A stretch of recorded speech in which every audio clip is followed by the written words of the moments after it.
event, Obama and Putin, Battlefield, Syria, with Karen DeYoung, Senior National Security Correspondent and Associate Editor for The Washington Post, Stephen Lee Myers, who is Washington Correspondent for the New York Times covering national security issues, spent a lot of time in Russia and also was Baghdad Bureau Chief. And most significantly for tonight is the author of a new book, The New Tsar, The Rise and Reign of Vladimir Putin. I'm Patricia Ellis, President of the Women's Foreign Policy Group. We promote women's leadership and women's voices on pressing international issues of the day, and this is certainly a timely one. So on behalf of our board here tonight, Elizabeth Buemiller, Diana Negroponte, Teresa Lohr, we are so pleased that you could all be here with us tonight for this very timely event. I also want to extend a warm welcome to our diplomatic colleagues who are here, and we're really pleased that you could join us. And a very warm welcome to our colleagues from NYU, Washington, D.C. We really appreciate your warm hospitality. It's great to partner with you and great to be back here again in this beautiful space. So before I begin the program, I also wanted to mention we have another event on Wednesday on Ukraine, and we hope as many of you as possible can join us. So it's now my great pleasure to introduce our moderator for this evening, Elizabeth Buemiller, the Washington Bureau Chief for the New York Times, who previously covered the Pentagon and the White House. Elizabeth?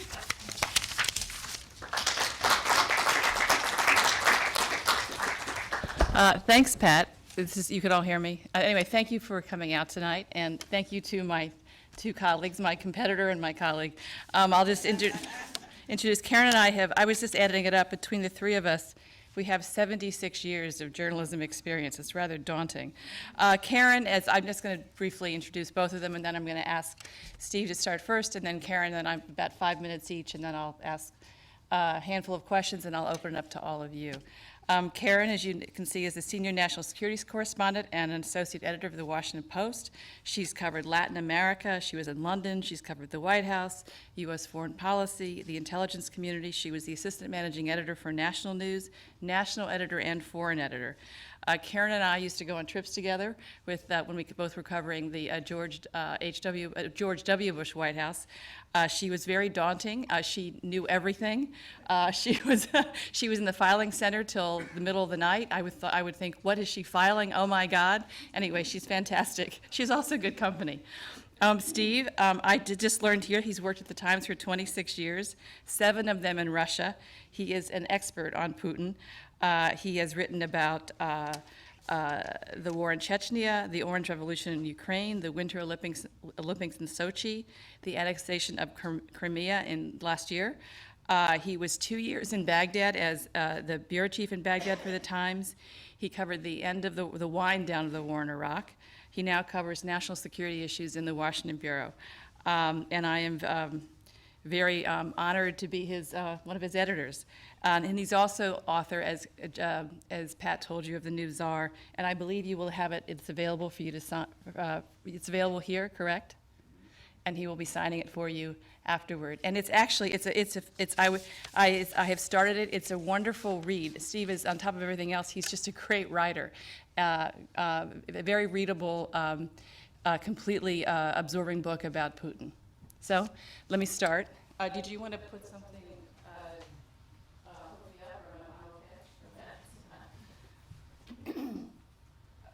Actually, why don't you guys start? You speak for 5 minutes about Putin and Syria. Can I have a seat? Yeah. I thought this was pretty cool. Got it. Okay. And then, so start. Elizabeth, thank you very much for that very kind introduction. And You're not live. I'm sorry, just do what I'm told. How is that? Is that better? I'll try to speak up. Can somebody turn it? Mine's on, right? I can try again. Is that better? No, that we have to fix the mic. I'm sorry about that. I have two. Let's try it a bit higher. Does that make any difference whatsoever? I think it needs to be on.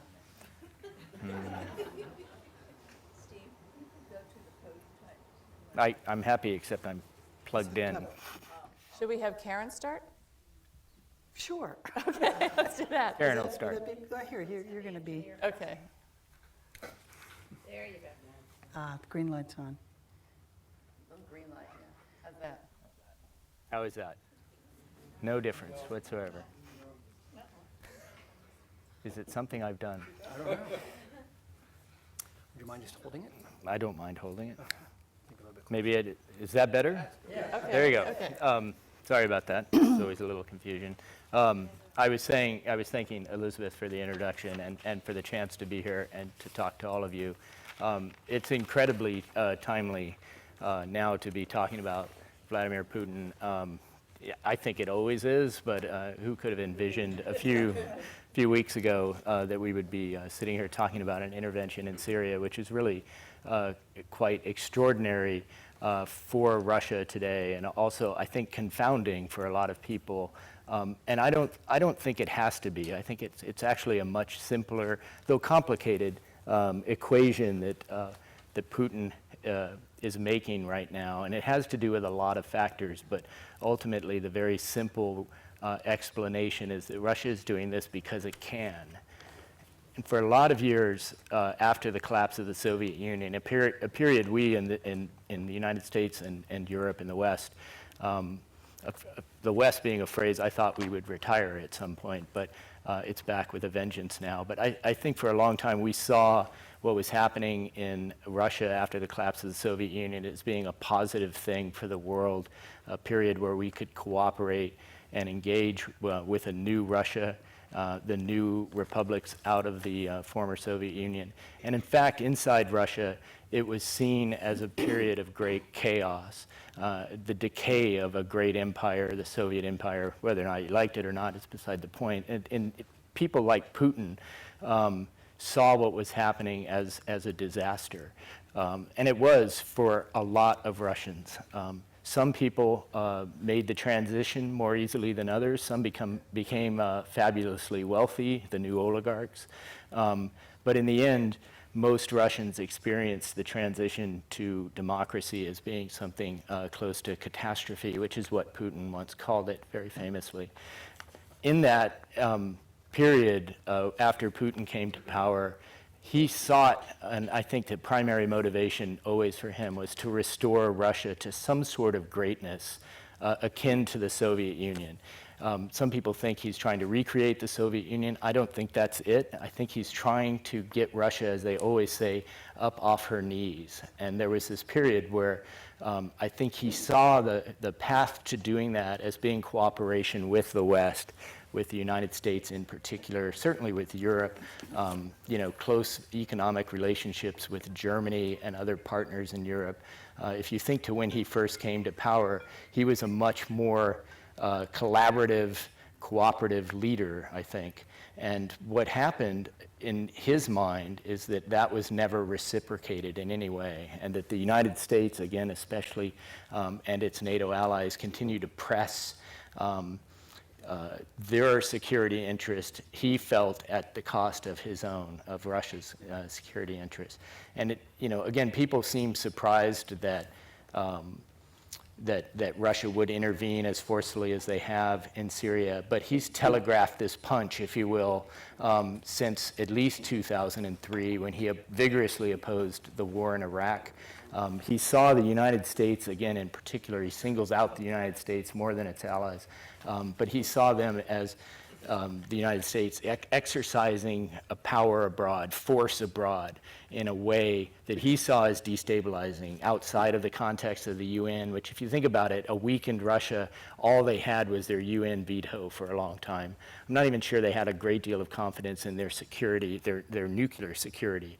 And I think that that feeling that the United States was pushing an agenda, exercising or exerting power abroad, is something that struck very deeply at Russia. It happened with Kosovo before Putin came to power, so it's not something unique to him, but certainly with Iraq, and then significantly with the Orange Revolution, as it was called, in 2004 in Ukraine, where he saw the West, again, the US he singles out, as supporting the mass protest on the street, overthrowing what he considered to be a legitimate government in Ukraine. And I'm not agreeing with that, but that's very much how he sees it. And if you rewind to all of the events that have happened since then, particularly with the Arab Spring, he saw what we took to be peaceful uprisings against aging dictatorships, or at least authoritarian governments. We saw that again as a hopeful thing, much as we did the collapse of the Soviet Union. He saw it with something close to terror. The mob on the street being able to essentially usurp power. And Putin, at his heart, believes in power. He believes in the central authority of the state as being the only thing that can stop chaos, that can stop bloodshed, literally. And in the period when he had stepped down, I think this was not really appreciated at the time, Dmitry Medvedev, a much more mild figure, though very close to Putin in a lot of ways, inseparable, I think, in terms of most policies, but not as strident or as paranoid a figure, to be honest.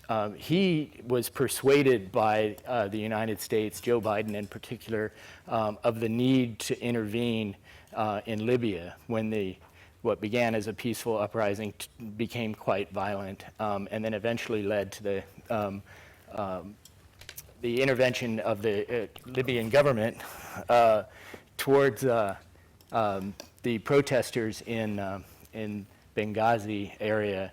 And Medvedev, he didn't endorse the United Nations vote, but he instructed Russia's representative to abstain. And Putin was infuriated by this because he saw it as Medvedev being irresolute and allowing essentially yet another march of Western forces overthrowing, legitimate governments. And we've all seen what's happened in Libya since. We saw what happened in Egypt and the chaos that followed the fall of Mubarak and the restoration now under General Sisi. Even today, Putin's chief of staff gave a long interview to Itar Tass, and he talked about, thank God that Sisi is back in power and has restored order again. I mean, they see this as a fundamentally different problem that's going on in the world. And I think in the case of Syria, it was a red line for Putin. And the Soviet Union and then Russia that followed has had a long-standing relationship with Syria.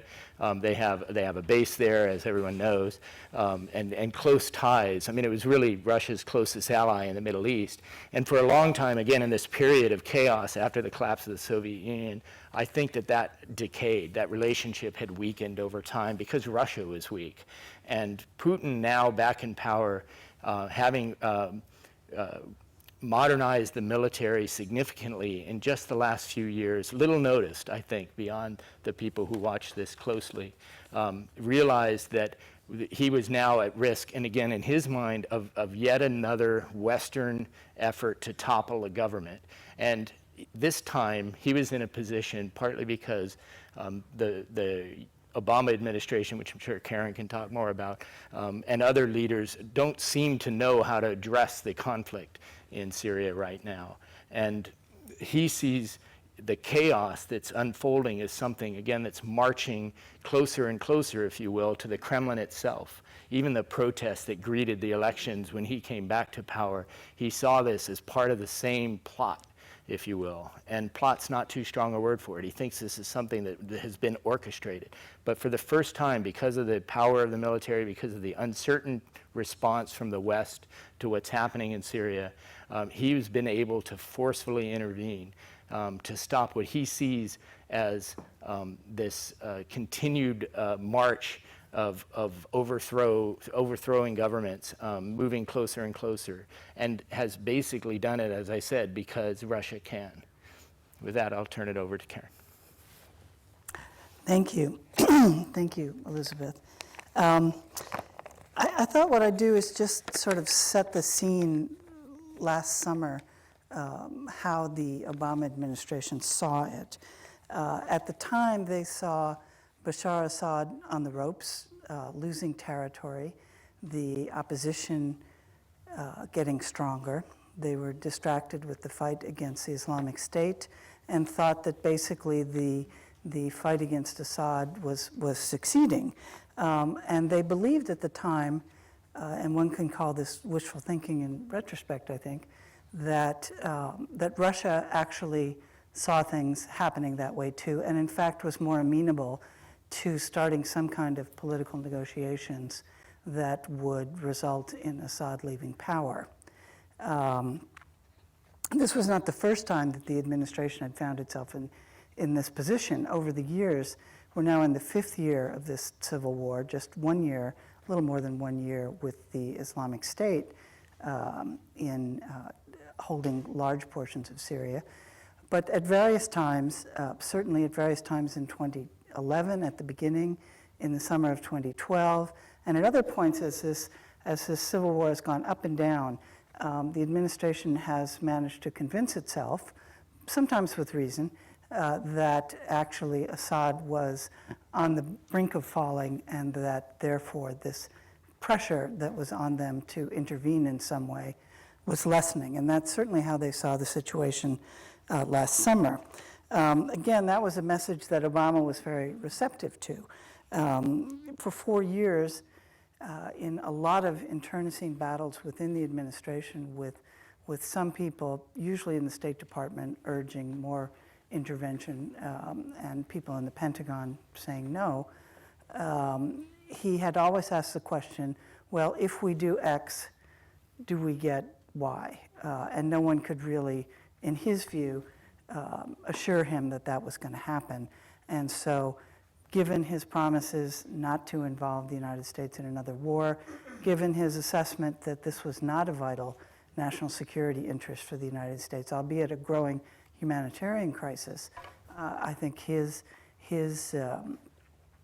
feeling was always that American intervention beyond what they had agreed to do, minor shipments to the opposition, trying very hard to get some kind of political negotiations organized, and repeating that Assad could not be part of the solution was as far as he wanted to go.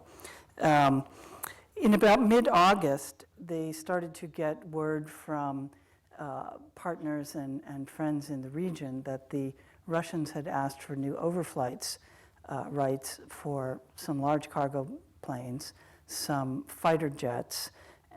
This was, as they saw it, or in retrospect, how they say they saw it, a sort of expansion, but not a worrying expansion of what had gone on for the past several years. The Russians had a base there, had a naval base. They had some aircraft stationed there. They were constantly sending supplies in. They didn't see it as very troubling, but they asked their allies to deny these rights. They particularly asked Greece and Bulgaria. Greece didn't have to really make a decision because the request kind of went away after a while. Bulgaria, after a specific request to deny the overflight rights, did deny them. But the administration in late August specifically asked the Russians, what are you up to? What are you doing? And they said, according again to the administration, well, we are fortifying our interests there. We are just as scared of the Islamic State as you are, and we think something needs to be done. And so the administration, in response to all this, adopted a sort of watch and wait, and again, I think a sort of wishful thinking posture.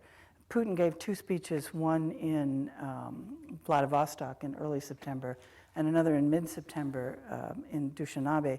And especially the second one, he stated very specifically what it was he wanted to do.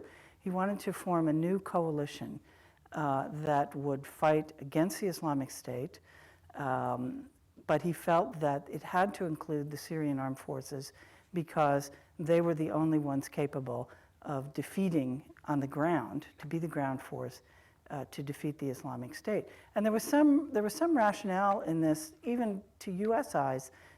It's almost a mirror image of the policy that the Obama administration has had in Iraq, which is to bolster the local forces and to use a lot of airstrikes to hit the bad guys and then go in and occupy territory that you force the bad guys to vacate. Of course, the administration didn't see the wisdom of doing that with the Syrian military, and especially not with Assad in charge. But they decided as a result of this that it was worth talking to Putin. You'll remember that the United States had suspended all military contacts with Russia following the annexation of Crimea and further actions in eastern Ukraine. There hadn't been any high-level contacts at all, and there was a big meeting upcoming on Ukraine, and so they decided that because of that and because of the Syria situation, it was worth having a meeting with Putin at the UN General Assembly in was it late September, early October? Early October, yeah. So I think the assumption was always that perhaps the Russians at some point would do some airstrikes. They were at this point bringing in a lot of aircraft, and they were repaving a lot of runways, expanding the airport that they were using along the Mediterranean coast, and it was pretty hard to continually say to ourselves that they weren't actually going to use these airplanes for something. But again, the assumption was that they most likely were going to use them against the Islamic State because that's what the Russians had said. They had their meeting in New York. It did not go very well. Putin and Obama each laid out their vision. Putin saying, let's go in this together, but it has to be with Assad and with the Syrian army. And Obama saying, no, you're welcome to join our coalition if you like, but Assad has to go, and his military has to become part of negotiations for a transition in Syria that will not include Assad. And of course, Putin came in early in the morning, it was a Monday, and left as soon as he talked to Obama that afternoon. He didn't even spend the night. And the air attack started, I believe, even before he got back to Moscow. It quickly became apparent that what he intended to do was to bomb the so-called moderate opposition and this conglomeration of his opposition forces in the civil war in Syria, which is primarily being fought in western Syria, while ISIS is primarily in eastern Syria and in the north. The administration said, we still want to talk to the Russians, we're going to have deconfliction talks, did not make any sharp or bellicose statements. But a week later, Obama, in talks with his national security advisors, agreed to several proposals that had been on the table for some time. One was to directly arm Kurds and Arab forces in eastern Syria who were fighting against the Islamic State, and the other was to greatly expand U.S. airstrikes north of Aleppo in the northwest corner of Syria along the Turkish border, where the Islamic State was coming from the east and Assad's forces were coming from the south, basically, and most of the city was being held by opposition forces. The airdrops happened to the fighters in the east. They dropped 50 tons of ammunition and supplies last week. The expanded flights had not started yet.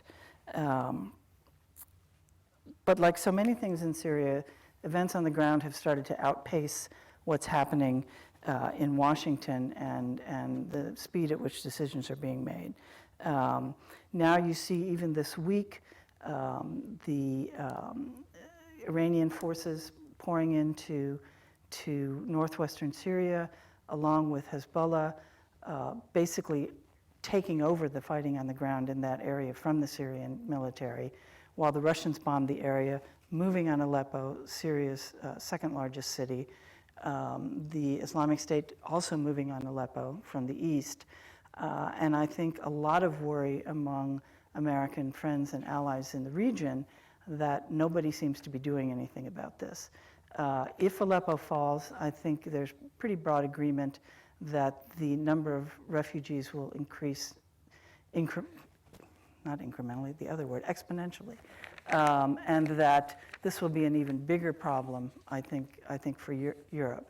The Americans say that they are studying other alternatives. The Turks, of course, are still pushing for a no-fly zone, and the Russians don't seem to be paying any attention to what the Americans have to say about it. Okay, on that bright note, let me ask both of you the same question, which is a couple of weeks ago, several weeks ago, Obama basically said that Putin was going to get into a quagmire, and it just basically it sort of implied that this would be another Afghanistan for him. He'd be bogged down there for 10 years. Is there any indication of that at this point? And do you think that that's my first question. The second question would be just about there seems to be some consensus that they've made some short-term military gains, and especially with a new military that's on display here, or if you agree with that. So what do you think about Obama's remarks? First, is this working now? Back to not working again. Okay, sorry. I think it's too soon to start talking about a quagmire or not. And the important thing to understand also is that Russia's intervention is still at this point fairly limited. And what's striking about it is how much of an impact he's been able to have with a force that's really a tenth of the size of the coalition arrayed against the Islamic State. And I think that goes somewhat to what Karen was saying, is that there is more of a clarity to the strategy that Putin is employing right now, in that he knows exactly what the immediate goal is, which is to shore up Assad's forces. And by doing that, I know there's a lot of, the Russians blur the distinction of what opposition groups there are. And they've said this, and again, sometimes you just have to listen to what they say. Everybody who takes up a weapon against the Assad government is a terrorist, and they're going to kill them. Ivanov said that again today in his interview. So there's something about what they're doing that makes it, I think, a clearer, at least short-term strategy that has, I think, begun to change at least the battlefield. It's not to say that he's won anything yet. It's still hard to know what the end game is, and I think that's where you get to the question of Afghanistan. I mean, they poured 100,000 troops into Afghanistan and were there for 8 or 9 years, and they haven't done that. Putin, in fact, much like Obama, has ruled out boots on the ground. He wants to exert what he can, the impact that he can with an air force that does seem to have modernized in the last few years and is more effective, though still blunter than our strikes, which is another important factor, I think. He's not that concerned about the civilian casualties that might also suffer in addition to these distinctions between the various rebel factions. Quagmire, I think, it's far too soon to say that, because at least right now it's a very decisive turn on the ground in Syria. Yeah. I think that's true. It's all a question of time. What I think the administration is talking about when they say, Putin, you'll be sorry, is that what he's essentially doing is taking sides in what has become a very sectarian war in a very large country in the Middle East. And he's taken sides against the Sunnis. And the expectation is that if the Sunnis who are fighting against Assad are driven out of that part, and if Assad's forces with Iran and with the Russians end up fighting the Islamic State, in other words, if they're the only two sides that are left there, it doesn't bode very well for what the Sunni population is going to think of Russia, and that eventually Russia will suffer for this. One of the assumptions is that what they're trying to do is to carve out a sort of rump state of Syria in the western part of the country that can be where Assad can have a little kingdom in the populated kind of string of cities in western Syria, and the Russians can have the coast, which is what they want, and have their bases there. But I think the assumption by the administration, and it's probably a correct one, is that the Russians are letting themselves in for a whole lot of trouble eventually. The problem is, as Steve said, is that right now, tactically, the Russian strategy seems to be working, and that establishes facts on the ground that then change the long-term situation in ways that I think the Americans haven't figured out how to deal with yet. On that topic, Obama just abandoned his training program after, the famous number of, after, training 4 to 5 fighters who can actually fight. What do you make of the strategy now? I mean, it seems to be a containment strategy that will get Obama through the end of his term. So what happens with the next president if Obama is just containing it and passing it on? Well, I think it could be problematic even long before that. You have yes, the train and equip program got nowhere, largely because the fighters who were recruited were asked to pledge that they would fight against the Islamic State and that they were not going to fight against Assad. These are guys who are fighting for their own families, for their own countries. They see Assad as the enemy. And I think that it became very hard to find enough people who could survive this months-long vetting process. What they've done now is really sort of jettisoned the vetting process altogether and said, we really like these Kurds who are on the border along the east, who have managed to push the Islamic State back.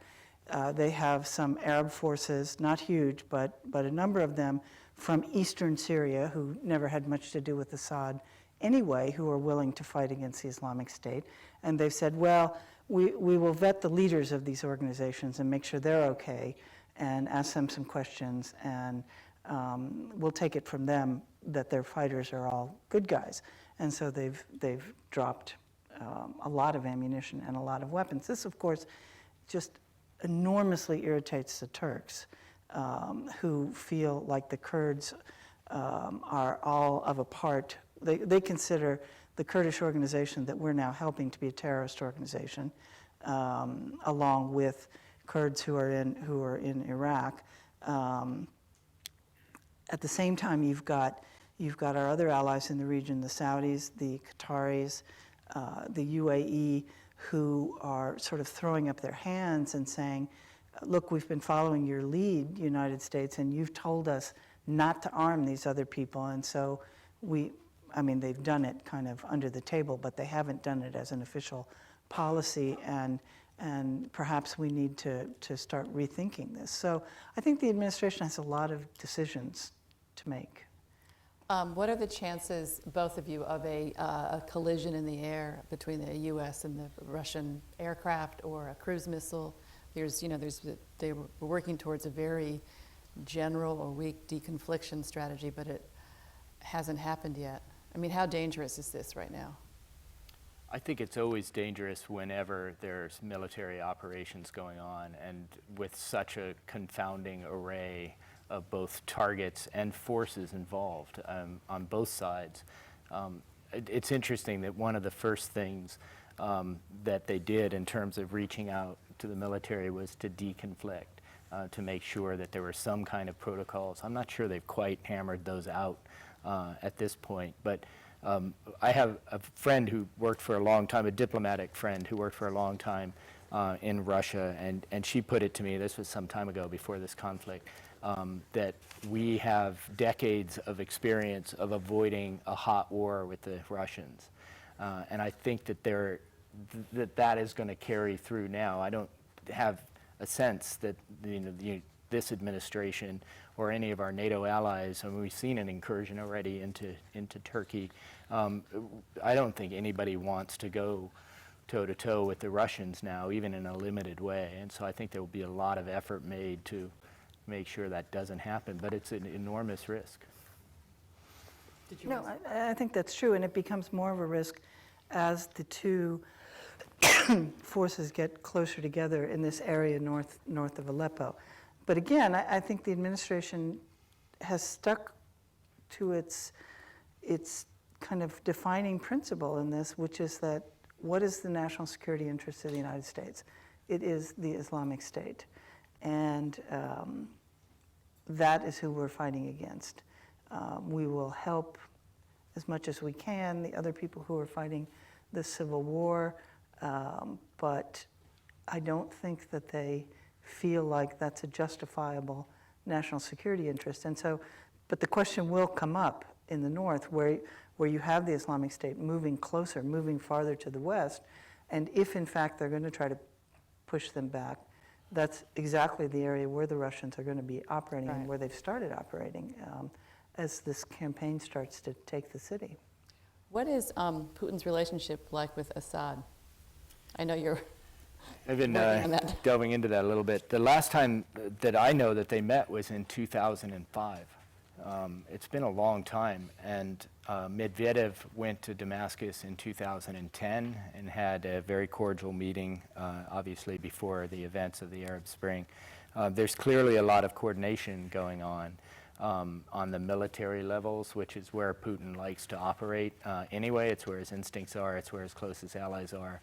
On the intelligence level, there's been a lot of information and obviously a long-standing resupply mission and the training that's been going on from the very beginning, even before, in terms of cooperating with the Syrian government.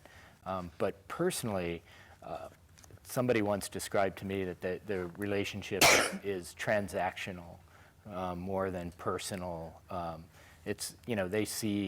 Russia sees its interest there in the region. And again, as I said in the beginning, they see the importance of checking the Americans and the West in toppling yet another government and unleashing this chaos. I wanted to add one thing about the sectarian thing. In Russia there are, the estimates vary because they haven't done a census in a while with this question, but there's somewhere between 14 and 20% of Russians are Muslim, and the vast majority of them are Sunni. And so the Russians, I don't think, view this as a sectarian conflict, or at least their role in it as siding in a sectarian way, which could be the fatal flaw in his strategy, given how much the sectarian conflict is boiling over now in the Middle East. But again, in their mind, and Putin has even addressed this, that he doesn't want to see there be a conflict. He thinks there needs to be a resolution of the sectarian tensions in the region. He, again, is intervening not so much on behalf of one sect or another, but again, the legitimate government in his mind, whether you like it or not, is the Assad government, and that's where Russia's going to intervene. For both of you, what have we learned about the state of the Russian military in the last 2 or 3 weeks, looking at all these cruise missiles going over there and, coordination with the ground on airstrikes and so forth? Either one. I think it's easy to overstate it because the Russian military is, a shadow of what the United States military is and the NATO allies, and combined, they don't come close at all to the power of NATO.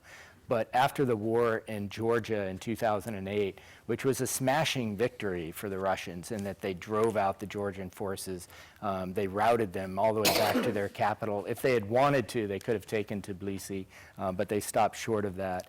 Nonetheless, that war was a disaster for the Russian military. They lost 7 planes, 4 in the first day, to the Georgian air defenses, mind you, let alone NATO air defenses. But nonetheless, they took away the lessons from that war and put them to use. And a lot of attention is paid to the the big ticket items, the showy aircraft, the new cruise missiles, the new Sukhoi jets that are now flying there. But in fact, there's been a kind of quiet revolution in Russian military affairs in the way they structure and organize their forces. It doesn't make them the Red Army again, but nonetheless, they've shown a tremendous amount of improvement. And some of the technological advances they've made, I'm told, have leapfrogged our advances, because we haven't paid as much attention, for example, to the cruise missiles and some of the air defenses. The talk of a no-flight zone now, I think, is moot, because they have a ship parked off Syria right now that will stop any no-fly zone from being established. That was my next question, actually. How do you establish a no-fly zone? Everyone is calling for this. Well, I guess but how do you do it? My question is, how would they stop, short of shooting down? That's how they would planes. stop it.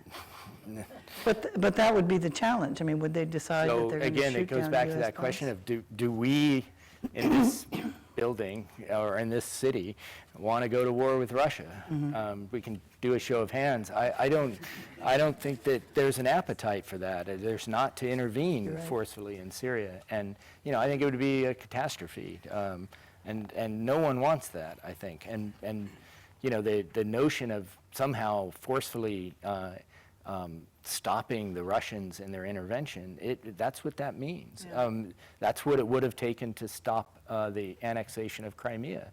And there was not an appetite for anyone to do that. There are some people now in NATO who question whether or not we have the appetite to defend our own NATO allies in the Baltic states, for example. There's a lot of wariness, especially in the Baltic states, about our commitment to that. And I think that's why we're in a really dangerous phase with Russia right now, because Putin, as I said in the beginning, has reasserted Russia's role again as a force to be reckoned with. I was just back to the administration and in deliberations at the White House. So what is, you touched on this a bit, but just tell us again, what is the administration's best scenario over the next year for what it's doing now, getting arms to the Kurds,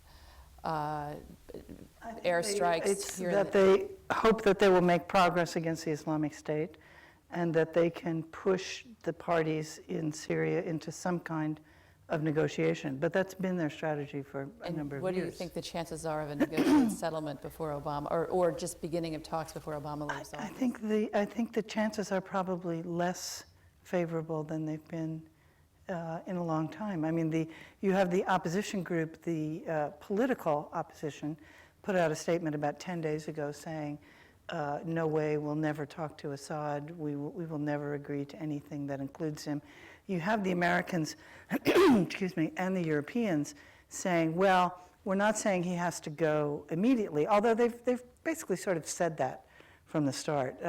Everyone refers to the Geneva agreement, which is an agreement that the Russians signed and the Iranians in the summer of 2012 that said that all of the players in Syria would get together to form a transitional government, and that government will then decide on elections. It doesn't mention Bashar Assad. It says that everyone in the transitional government has to be mutually agreed to by all sides. And the assumption was always that meant that it wouldn't include Assad, because the guys on our side would never agree to that. Now that the opposition feels that they've been sort of betrayed by the West, I think that they're probably less likely to participate in a negotiation. A good question, I think, though, is whether if some kind of stability can be found in Syria without Assad's immediate departure, is that something that's going to be suitable for the West? Are the Europeans, now that they've had this huge influx of refugees, are they just hoping for peace in Syria so that people will go home, or is everyone going to stick to their guns, so to speak? And I think we don't know the answer to that yet. Well, let me ask one last question. I just wanted you to talk about Putin and his fear of the mob, to reprise for the audience how, which I thought was so fascinating in your book and in the story you did for the Times, about how you go back to Dresden in 1991 when the Stasi office was being raided, and again, tell the audience about that, because I thought that was so revealing about Putin's mentality and his fear of, as you say, chaos. It was in '89, actually. Sorry. Right after the Berlin Wall fell, Putin was a KGB officer in Dresden in East Germany. And again, there was this euphoria that the division of Germany was coming down, and Putin was in this little outpost in Dresden, which I went to visit, and he describes the scene of the night a few weeks after the wall came down, when the protesters in Dresden basically surrounded and overran the Stasi headquarters on the river there, a few hundred yards from where Putin had worked for 5 years with the East Germans, the Stasi and the Soviet military, at the end of the 80s. And he describes, and others who were there, described the scene of people. I mean, he described them as deranged, like wild-eyed people. He saw it as a mob taking over the Stasi building. And in fact, it was a fairly peaceful protest.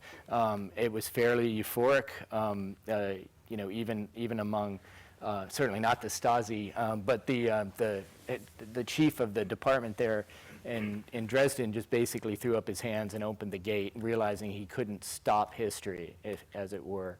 And the people were then milling through the Stasi headquarters there, which had a notorious prison in it, and they were going through the files and everything. And Putin was watching all this from a few hundred feet away in the KGB villa, and a number of the protesters, and I talked to a couple people who were there, moved up the street to where the KGB office was, and Putin was there. His boss, he was essentially the deputy. His boss was somewhere out in town. He couldn't reach him. He tried to call the military base nearby to ask for reinforcements because he was terrified. There were several thousand people at the Stasi thing, and then a few dozen had come up to his villa, and there is a description that he recalls of the officer at the base saying that he couldn't help because he had called and asked for instructions from Moscow, but Moscow is silent. And this infuriated Putin. He felt abandoned by it because here are these people outside. Again, he thinks of them as this, crazed, mass, this horde of people. Again, overthrowing the legitimate government, which he had an enormous amount of sympathy for. And this notion of mob rule is terrifying to him, and it comes up again and again throughout his career. It came up when the Soviet Union fell, and then on through the 90s and as he rose to power, and then as you saw in Ukraine and so forth. And he had no instructions, and a lot of legends grew out of this night that that he had confronted these people at the top of the stairs waving a pistol. There was one version that he had an AK-47, no shirtless, but it was very much that kind of heroic Putin as it was told. But in fact, one of the guys who was there and witnessed the scene described to me how Putin came out. It was December, it was at night, and he bluffed. He just basically said, this is a protected diplomatic facility, and we have orders to protect it. And we'll open fire if you seize the building. And the kind of mood of the crowd was such that they really didn't want to pick a fight with the Soviet Union at that point. They had sort of achieved their goals of getting into the Stasi headquarters, and they went away. And so Putin, essentially single-handedly, as he often dreamed intelligence agents do, stood down the mob. And you see this again throughout, even all of today. I mean, this notion of the chaos when people are let loose. I mean, it infects Putin's idea about democracy, about elections. And it's a fear of the uprising that just courses through his entire political career. Right. So, questions? Pat, you get the first question. Okay. First to Steve. It was a very small protest, but just the other day there was a protest in Moscow against Russian involvement in Syria, and I'm wondering if you could just talk about what it meant, what it means. Does it have any significance? And to Karen and maybe to both of you, in terms of the prospects for a political settlement, Secretary Kerry in the next few days is going to be speaking with the Turks, with Saudi Arabia, even with Russia, with Jordan. And so in some way, could perhaps this escalation and bombing lead to more talks and lead to more political settlement? The protest, I think, speaks for itself in its size. It was not very big. That said, there is an anti-war sentiment, I think, in Russia. I haven't been there since the strikes began. I was there last in July, but you do hear people questioning the strategy the same way that we are tonight. Wondering what is the end game. I've heard some people that I was talking to the other day about the economic pain that Russia's going through right now. Its economy's in terrible shape. There's because of the sanctions and low oil prices. So people questioning, can Russia afford this? Can they afford to lob, a $500,000 missile at Syria? What is really the fight? Some of the same questions you hear as well. What's Russia's national security interest? I think that has very little influence on what Putin does. Last year, there was a much larger protest against the war in Ukraine. They had 50,000 people out on the street, but even a number that big is a fairly marginal one, I think, in terms of influencing, policy making. They largely ignore that. It's ignored on TV.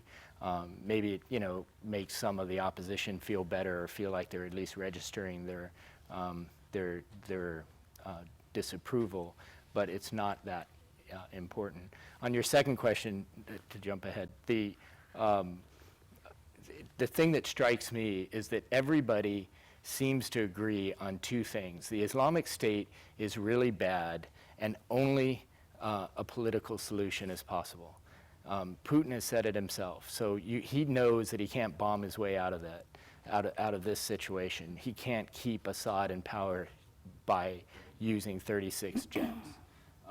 So I think at some point, and I can imagine a scenario, but it seems a long way off, that there has to be a negotiated end, as there were in the conflicts in the Balkans, ultimately as there'll have to be in Iraq, in Afghanistan. All wars come to an end through some kind of negotiation, and that's the Obama administration policy, that's Putin's policy. So the question is, how do you find the process that allows that to happen? And I really don't see it on the horizon, but I think eventually it will come to that.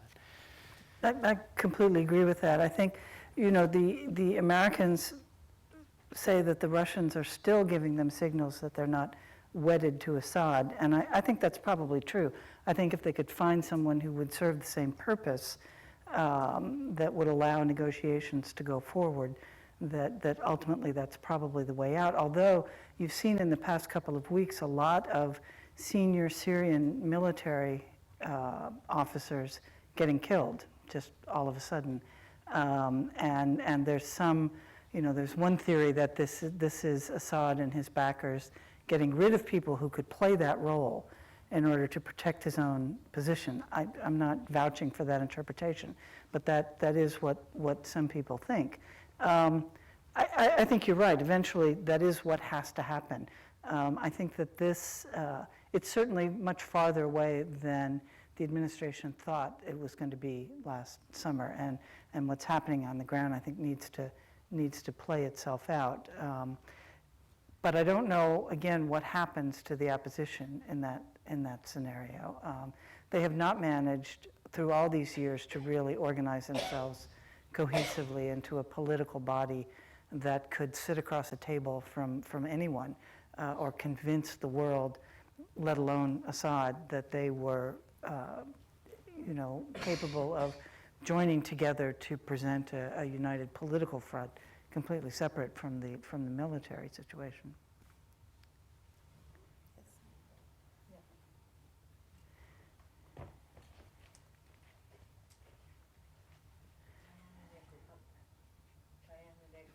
From the Woodrow Wilson Institute. How credible is the strategic link between Putin's pressure in Syria and the flow of refugees into Europe, such that the Europeans raise the white flag and say, at the end of January, we'll end the sanctions so long as Putin reduces the pressure on Aleppo and therefore reduces the flow of refugees? I haven't heard that. And it's entirely possible that I've missed something, but as far as I can see for now, at least in their public statements, the Europeans are hanging pretty tough. I mean, and if anything, Putin has increased the pressure on Aleppo, and I think that, again, things are moving very quickly there. And you're drawing a link between Syria and Ukraine. Right. Yeah, and sanctions. Right. I haven't seen that. I think that's very much what Putin would like to see Yeah. happen. And I'm not so sure that that's a grand bargain that's in anyone's interest to pursue right now. There's a notion in Russia that I think is completely misguided, that the world eventually will accept the annexation of Crimea. And I just don't think that's going to happen soon. Eventually, perhaps, maybe we'll have to deal with them again on, the Iran nuclear talks we did on this settlement. But I think that, at least in this government, there's going to be a desire to make sure that the sanctions imposed because of the annexation remain in place, let alone the shoot down of the Malaysian airliner. He's not out of the woods yet, but I think that in his mind, he sees those as punitive measures that, eventually he'll wait out. And whether that's part of some negotiated solution, we'll see. Yes, up here. Thank you. Back to Syria. On the Kurds, quick question. How far can the Kurds go? The further away from ethnically Kurdish area, the more difficulty they will face. There are pockets of Kurdish YPG-controlled Aleppo now. Do you expect, again, how far do you expect the Kurds to move with their the few Arab rebel groups? Number two, what kind of arrangement do you see between Assad and the Kurds? They're not being bound by Assad, and at the same time they are in defiance with Assad build their own autonomous institutions. And number three, what's the best scenario for the Kurds in the future of Syria, and with whom they would have to work? They've expressed some reluctance to work with the political opposition because they consider it's in the hand of the Muslim brothers or against the Kurdish interests. So with whom the Kurds can work in a potential scenario in the future of Syria? I forgot. Could you all state your name, please? Sorry. Levius Megaez with the World Bank. Thank you. The Americans believe that part of the deal for helping the Kurds was that they would not move west of the Euphrates River. The official American position is that they're not helping the Kurds, they're helping the Arabs, but I think that they're all pretty much mixed together there now. As you said, there are reports of Kurdish pockets fighting around Aleppo. The Turks believe that there are many, many, many of them, and feel that this is a betrayal in some ways. I don't know what the reality of that is, but certainly the Kurds have their own objectives and have their own goals in terms of what they're fighting for in Syria. For now, the Americans believe that because they've been really the only effective fighting force against the Islamic State in Syria that they've been able to find, and because they have struck a deal with their leadership and believe that for the moment they can trust them, that's the direction they're going in. Again, it's made the Turks very unhappy.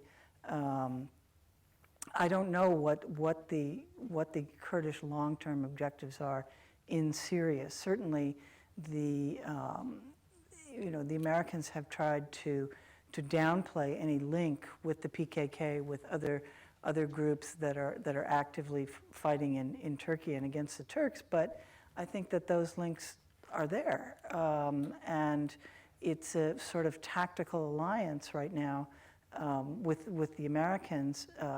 Whether over the long term it works to anybody's advantage, I don't know. But as long as nobody wants to put troops on the ground to fight against the Islamic State in Syria, it's sort of viewed as a good option, let alone the only option that's available at the moment. But I agree with you. I mean, it does pose a lot of difficult questions for the future. One of the things that I was struck by when I was spending a lot of time in Iraq is, it seems particularly relevant now, is whether or not anybody has an appetite to reopen the issue of borders and partition. And there is an enormous desire for independence among Kurds in Iraq. Certainly, essentially, they already have a sort of de facto autonomy. You wonder whether or not, and I've heard this in Russian speculation analysis of whether or not it's time that we look at partitioning both Iraq and Syria as part of a longer-term solution. I don't hear that being taken very seriously in terms of policy right now, because I think everybody knows that that's opening a Pandora's box, but it may be ultimately a kind of solution. And I don't think it would be opposed by a lot of Kurds. Yes, up here.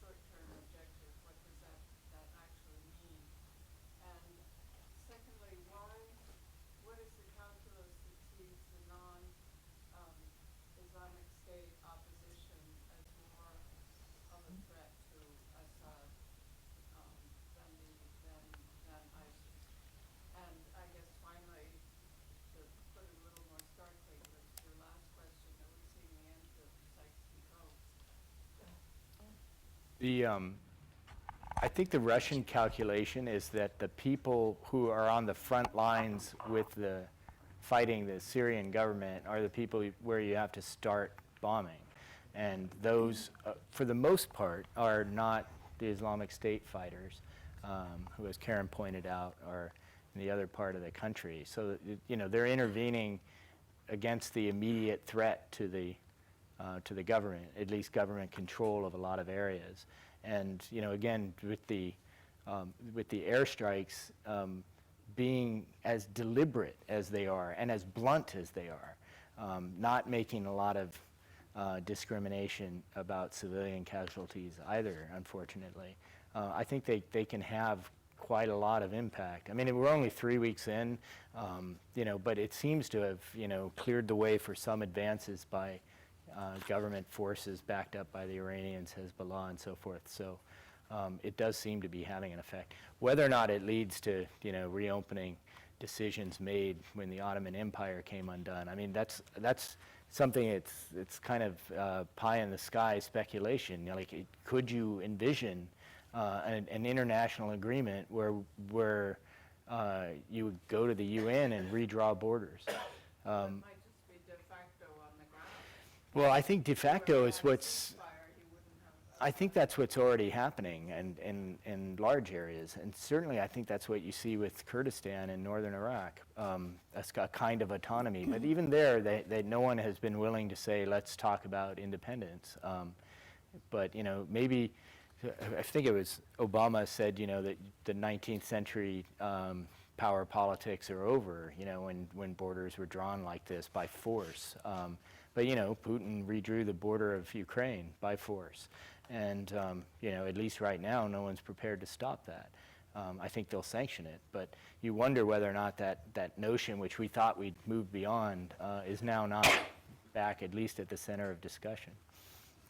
I think just that, I agree with that what they're trying to do tactically on the ground now is to regain control of the road between Aleppo and Latakia on the coast, to open the lines of communications and transport among the large cities in the West, and that Putin, who said this publicly, the only force that can defeat the Islamic State is the Syrian military on the ground, with help from a broad coalition. In order for the Syrian military to turn its attention to the Islamic State, it's got to get rid of these pesky opposition people first, and that's what they're trying to do now. And I think that they believe, you can correct me, but I think what Putin's strategy is that once we get rid of these people, the fact that everybody agrees that the Islamic State is bad, there really won't be any other option. We'll all have to join together to get rid of them. And meanwhile, we will preserve our equities in the region. Yes, up here.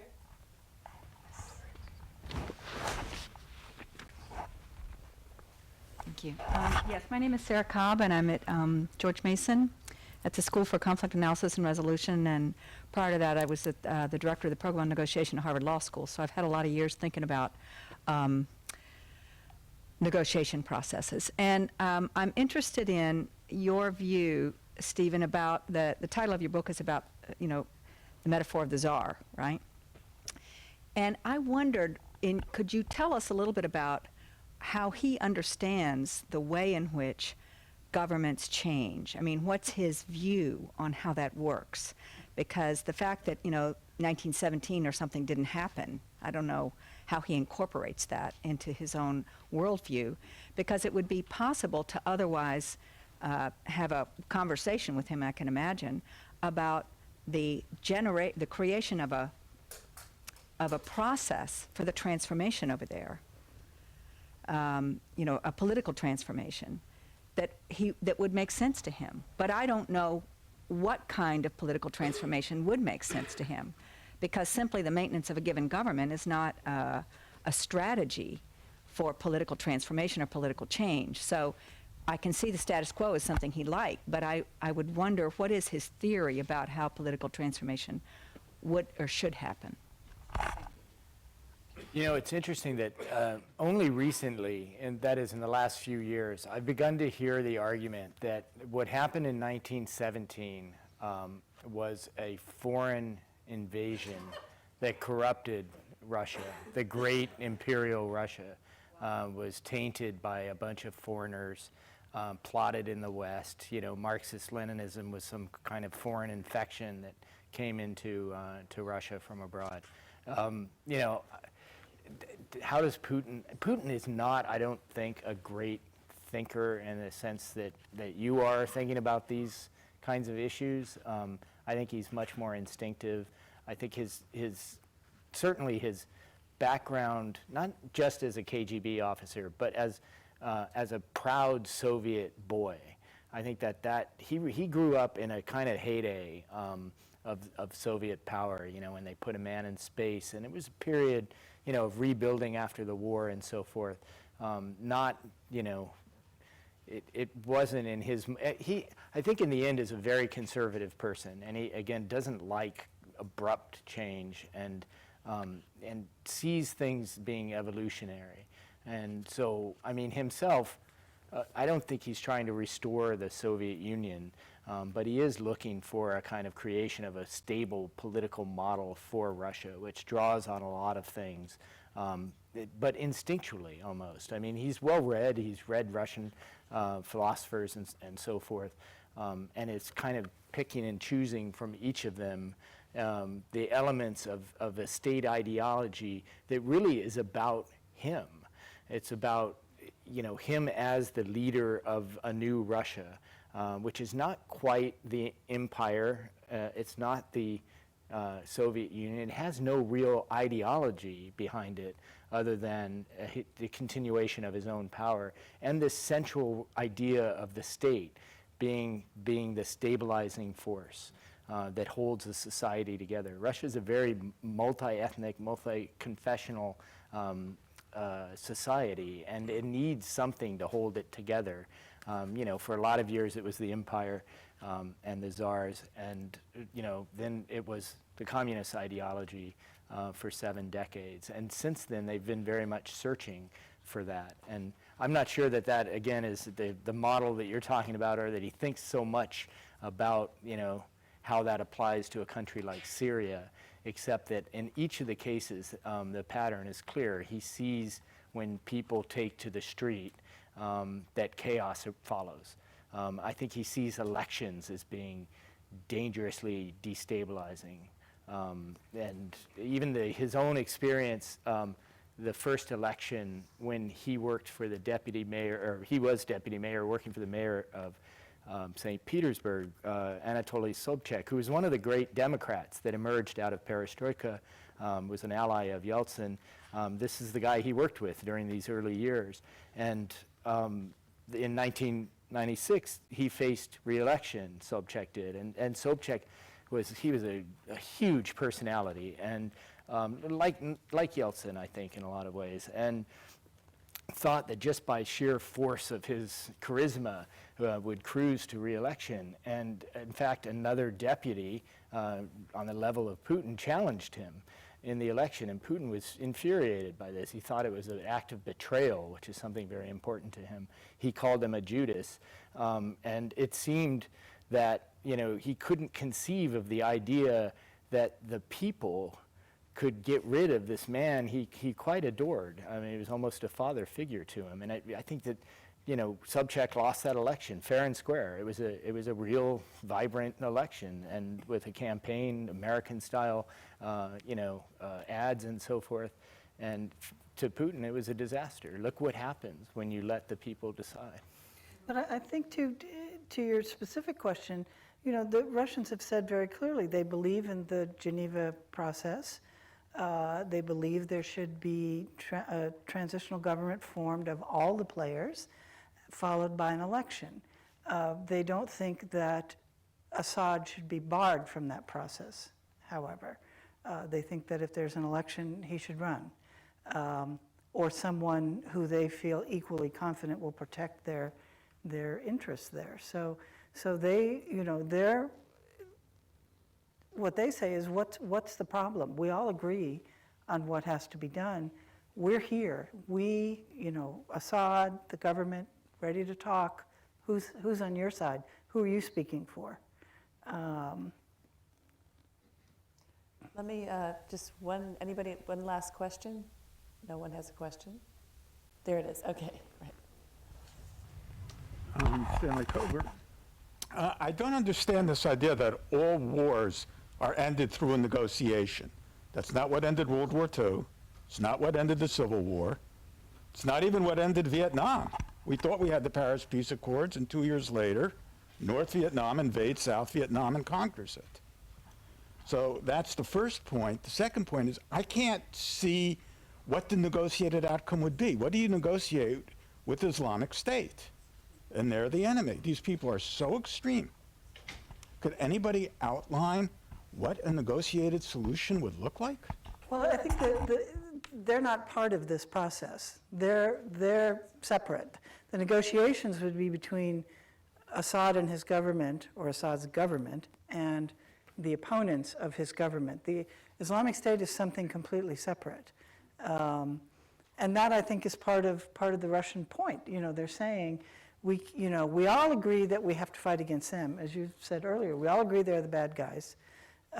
So let's get this civil war finished so we can all go fight against them. Nobody's arguing that they should come to the negotiating table. It's the people around, who are fighting over Syria, not the caliphate, who are supposed to come to the negotiating table.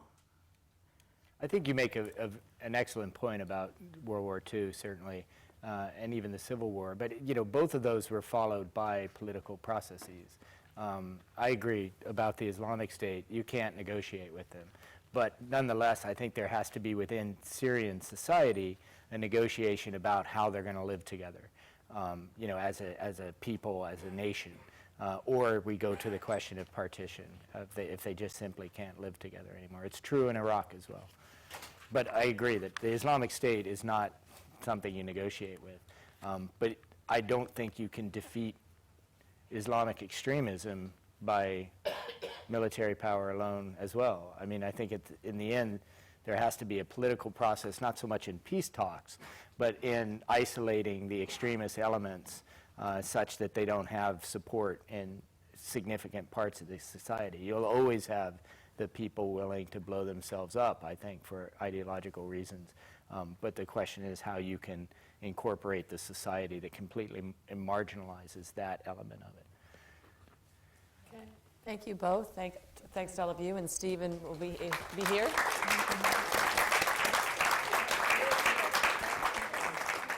Excuse me? Yeah, Steve will be signing books. Pleasure.